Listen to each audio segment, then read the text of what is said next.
தாய் ராஜம் 18ஆம் பாகம். எங்கள் அம்மா வாயில் என்னடா ஆசை போடுறேன்னு கேட்கும்.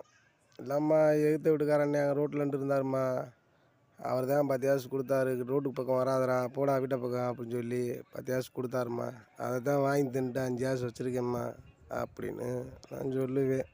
உடனே எங்கள் அம்மா சொல்லும், சரி போய் படு, நாளைக்கு பள்ளிக்கூடத்துக்கு போகணும் அப்படின்னு சொல்லி போய் படுக்க சொல்லும். நான் போனால் எனக்கு முன்னாடி எங்கள் அக்கா படுத்து கிடக்கும். எங்கள் அக்கா பக்கத்துலேயே நானும் படுத்துக்கிடுவேன்.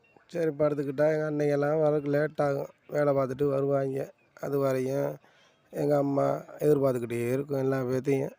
நாங்களாம் வந்து வீட்டுக்குள்ளே படுத்துருவோம். நீ வர வேண்டிய ஆள் பூரா வரணும்ல, அதனால் எதிர்பார்க்கும்.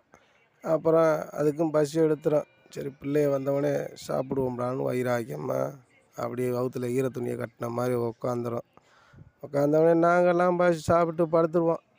அவங்க கரெக்டாக 9 மணிக்கு தான் வேலை விட்டு வருவாங்க. வந்தவொடனே கை காலை கழுவிட்டு சாப்பிட சொல்லலாம். சாப்பிடுவாங்க. எங்கள் அக்காவும் அன்னையெல்லாம் சாப்பிடுவாங்க. சாப்பிட்டு முடிஞ்சோடனே அப்படியே எல்லோரும் அந்த சின்ன வீட்டில் ஒரு 10க்கு 12 தான் இருக்கும்.